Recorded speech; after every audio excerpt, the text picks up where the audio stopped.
Good morning. I am John Mutchler, the pastor of the Ferndale Alliance Church. I'm glad you're here today, and today is Maundy Thursday. I didn't say Monday Thursday, I said Maundy Thursday, and we will explain that term Maundy in just a moment. On this day in Jesus' life, a number of very significant things happen. This is the day that Jesus washed the feet of his disciples and gave them a new commandment. This is also the day that Jesus celebrated the Passover feast, that special meal that Jewish people shared together to commemorate annually the Exodus from Egypt, when the angel of death passed over the homes of the Israelites and spared them and brought them out of Egypt. This is a meal that Jesus was celebrating with his disciples when he gave them a lot of wonderful teaching that we're going to look at today a little bit. It's called the Passover meal. Sometimes it's called the Last Supper or the Lord's Supper. Some traditions like mine call it communion. Some of the more formal traditions call it the Eucharist. For some reason, some people feel closer to God if they can use a little bit of Latin, like Maundy and like Eucharist. And Eucharist is just a Latin word which means thanksgiving or giving of thanks. Different terms are used to describe the communion or the Last Supper, which occurs in some churches weekly, sometimes monthly. And monthly, that's what Jesus was doing with his disciples. It's called Maundy Thursday because Jesus gives the disciples, quote, a new commandment. He uses that phrase in the Gospel of John, chapter 13, verse 34. He says, a new commandment, a new mandate I give you to love one another. And the word Maundy is related to the word mandate. It's the Latin word mandatum. It's the new mandate, and so it's not Monday like the first day of the week. It's the new commandment day on Thursday. I want to talk about that commandment to love one another from a little bit different perspective. Jesus tells his disciples to love each other right in the middle of predicting two things. First, he predicts that he will be betrayed by Judas, the disciple, and he'll be betrayed. Judas will conspire with the religious leaders that don't like him to capture Jesus, and he's eventually tried and tortured and crucified. But then Jesus also tells us that he's going to be denied by Peter, maybe you could argue his closest disciple, but also the other disciples are going to not betray him, but they're going to abandon him and going to deny him. So in the midst of saying, you guys are all going to let me down, but I love you, and we are to love one another, which again, the word mandate, new commandment, new mandate is why we call it Maundy Thursday.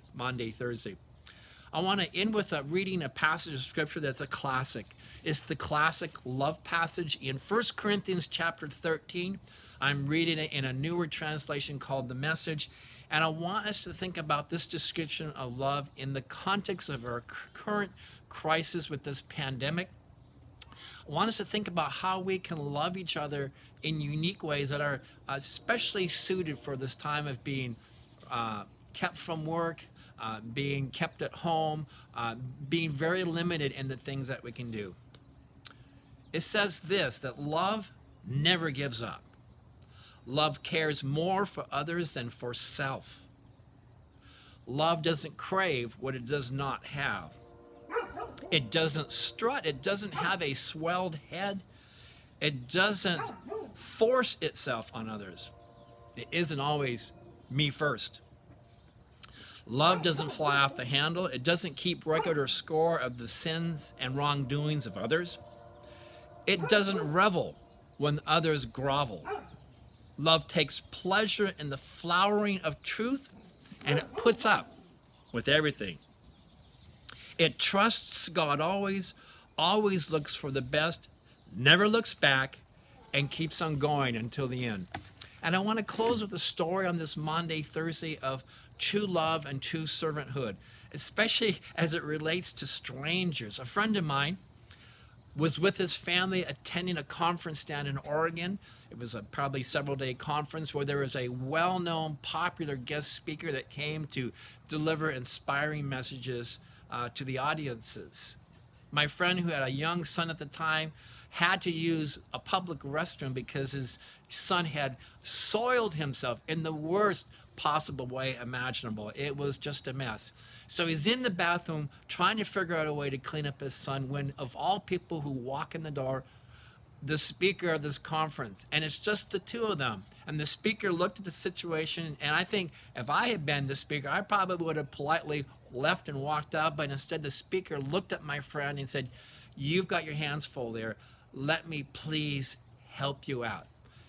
That's an act of washing feet. In the time of Jesus Christ, the washing of the feet was really the lowest, dirtiest job. You need to remember that the streets in the time of Jesus were not full of these wonderful conveyance or pipe systems that we have today, that there was raw sewage in the street and feet were very dirty. And it was a custom for the lowest person in the house, the slave. They would clean the feet of the guests that were coming in. In this case, and we read about it in John chapter 13, the disciples and Jesus come in. They're kind of looking around, I'm going to imagine, who's going to clean the feet? Where is the servant? Where is the person that understands that this job needs to be done? And it was Jesus who took off part of his clothing and cleaned the feet of each of the disciples. And he tells them at the end of the story, likewise, do this for others. Thank you for watching this morning, and I hope that you find opportunity today to wash the feet of somebody else. Not literally, but find ways to bless people that just need some help today. They may be right in your own home, they may be neighbors, and we can certainly do so within the context of our social distancing and our cautions, but find a way to love, find a way to serve, and have a great Maundy, Thursday, and we will see you tomorrow on Good Friday.